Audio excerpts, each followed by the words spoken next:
In this complex process of various types of vibrations, you also are one. If you just become just one more, you are like a grain of sand, nothing.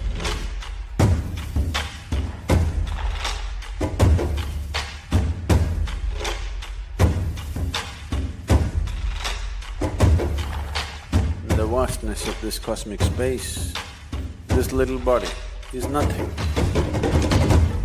Do you know, there is no explanation for gravity in modern science even today. Isaac Newton only told you apple falls down, which every village boy knew. He gave no explanation, no mathematical background to it. Simply he said it falls down, nothing else. And since then, they have been trying to find out. They know at least enough about other forces. Gravity is one thing which has freaked some modern science. They're not able to find out why gravity works the way it works. So today, one explanation they're talking about is, they believed at one time it's the gravity of the sun which is holding all the planets together, it is the gravity of something else holding all the galaxies together. Now they're saying that there is some dark force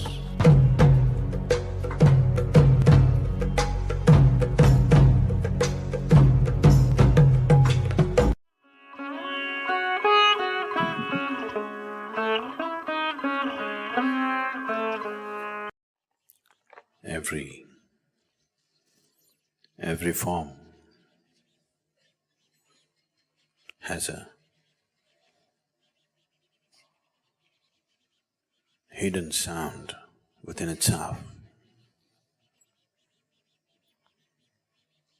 When I say a hidden sound, the surface sound of an object will come out when you strike it. If you strike a gong, the sound that you hear,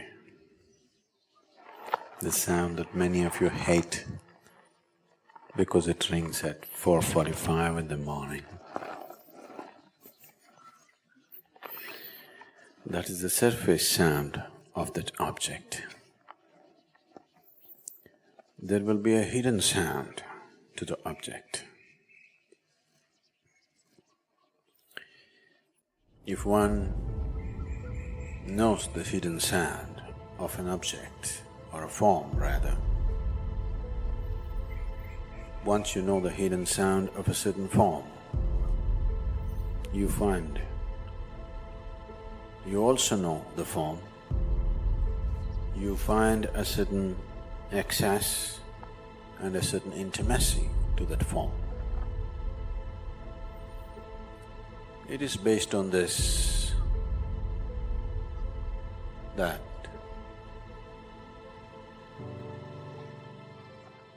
in this culture, we name children like this,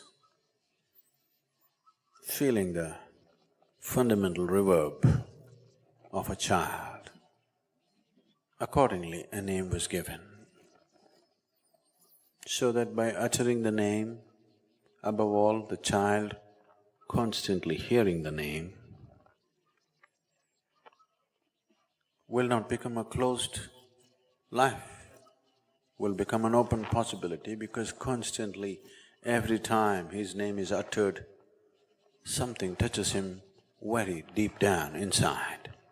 Not just a way of calling a person, but a way of opening a person just by uttering the name.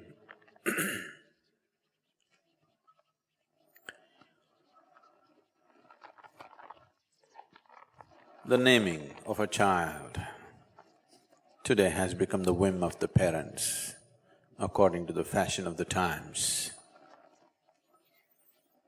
But till recently, the naming of a child was not in the hands of the parents.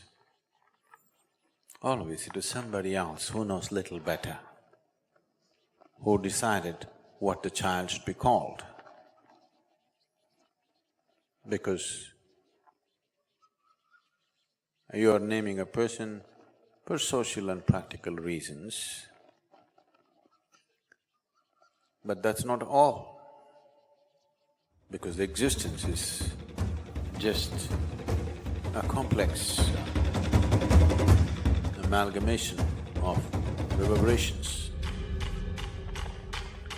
In this complex process of various types of vibrations, you also are one. If you just become just one more, you are like a grain of sand, nothing.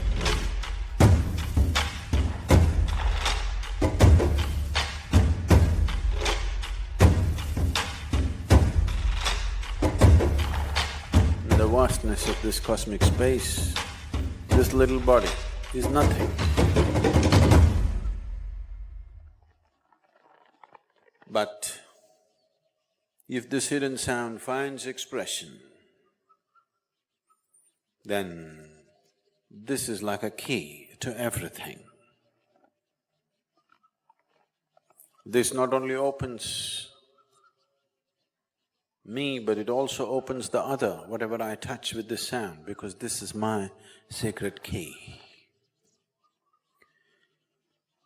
So, every child, when he's born, the parents were given the freedom to give them some pet name for their emotional satisfaction, but his real name was given by somebody else who is supposed to know better than the parents. Not always, but that's due to lack of education, that's due to discontinuance of culture.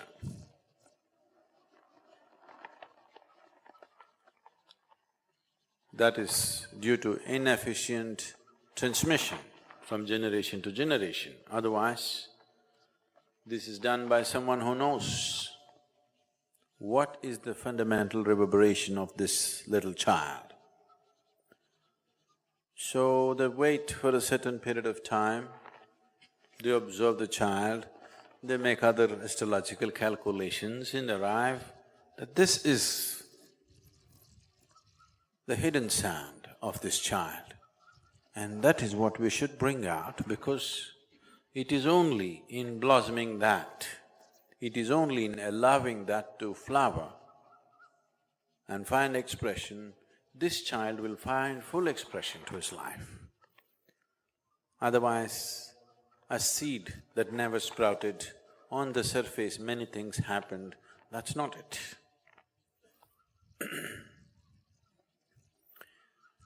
And this is how even the deities are named. The other day someone told me, I sent word for them and they were not available anywhere. I said, where were you? This person said, Sadhguru, I was at DLT. I said, what? DLT? Where were you? No, I was at Dhyanalinga temple. Oh, DLT.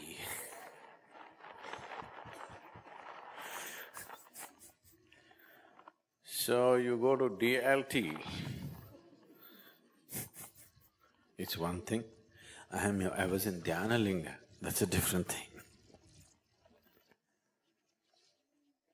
The deities are named like this.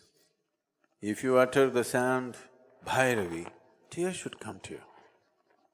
If you say Dhyanalinga, stillness should come to you. If you say Sadhguru, a wave of ecstasy should pass through you. If you utter the sound with the necessary involvement, because sounds are not just nonsensical garbage. Sound is reverberation. If the reverberation is right, it gives you the needed access.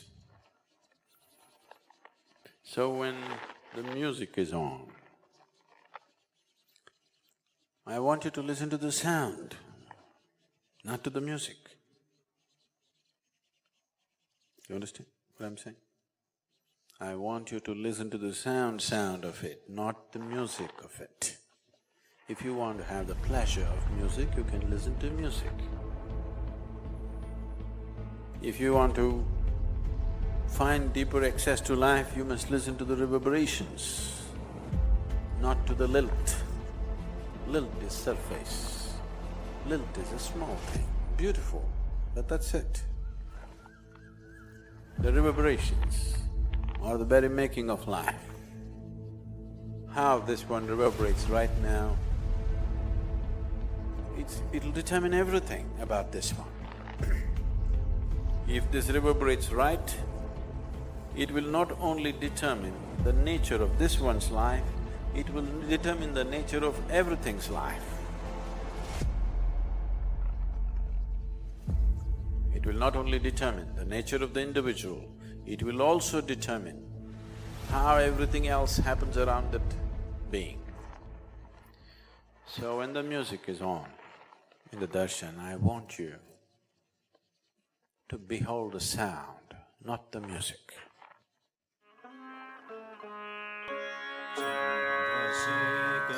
Chandrasekhara, Chandrasekhara, pahi maam. Chandrasekhara, Chandrasekhara, Chandrasekhara, raksha maam. Ratnashanusarasanam, rajatadrishringaniketanam, sinjinikrita pannageshwara achyudanana sayakam. Today, modern science is slowly veering towards that. They believed some time ago the electromagnetic forces and the nuclear forces and gravity are everything. Now as they dug deeper, deeper, deeper, do you know there is no explanation for gravity in modern science even today? Isaac Newton only told you apple falls down, which every village boy knew. Unfortunately, it falls down, not up. He gave no explanation, no mathematical background to it. Simply he said it falls down, nothing else. And since then, they have been trying to find out. They know at least enough about other forces. Gravity is one thing which has freaked some modern science.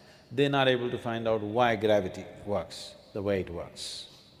So today, one explanation they're talking about is, they believed at one time it's the gravity of the sun which is holding all the planets together, it is the gravity of something else holding all the galaxies together. Now they're saying that there is some dark force all over the place. Due to lack of description, because they can't make out any quality of that, they're calling it a dark force. And it is this dark force which seems to be keeping everything in place. They do not know what is the nature of this.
It is called as dark energy or dark force.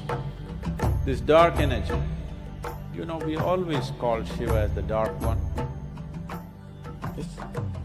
He's always referred to as the dark one. His night is the darkest night in the month. So, modern scientists, in their own language, they're saying Shiva is holding everything together. Now, I don't want you to imagine one man sitting there and holding everything together. That's not what it is. Shiva means that which is not. So that which is not is held as the highest because that which is not is the largest manifestation in creation, isn't it so? If you look up in the sky, do you ever do it? Do you ever do it? Okay. I believe you, all right. So if you look up in the sky, because your visual apparatus are made in a certain way, you will think the sky is full of stars. That's not the reality. The largest thing out there is empty darkness, isn't it? The galaxies that you see there are just small specks. Rest, the vast expanse is nothing, isn't it? So that is what we are referring to as Shiva. But there are many aspects to this. This is because we are a dialectical culture, because we know existence is seamless. You think there is a boundary line between solar system and the rest of the galaxy? No. Between one galaxy and another galaxy, there is a boundary line, LOC. There is no such thing. It is just a seamless existence.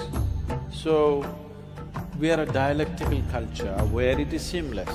So I will be talking about Shiva. When I say Shiva, you have to make out which Shiva am I talking about. I say Shiva referring to the boundless nothing. I say Shiva and I refer to the Adiyogi. I say Shiva and I'm talking about a laborer who's walking on the street right now whose name is Shiva. All these things we do at the same time. And this is the reason. If you look up at the boundless nothingness, we do the same thing. If you look at the Adiyogi, we will do the same thing. If the laborer Shiva is walking around here, he may be illiterate, he may be so many things, or maybe nothing, then also we do the same thing. Because we know without the dark energy that you're referring to, without Shiva holding it, even this body will not have it in its integrity, it'll all burst out.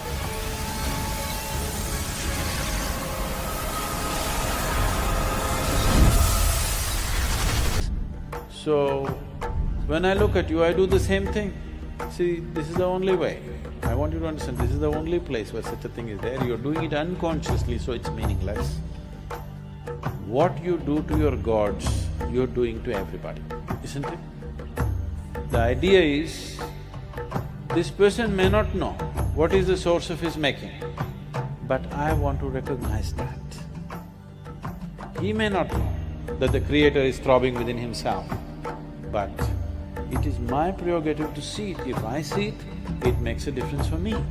If he sees it, it will do wonders for him, but now I want to see it. So what you do to your God, the same thing you do to your neighbor, the same thing you do to your servant, the same thing you do to a cow or an elephant or a stone or whatever. Because you don't want to miss an opportunity. You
an effort, wherever you are, to see that the source of creation is constantly throbbing in every piece of creation and nobody can deny it, isn't it?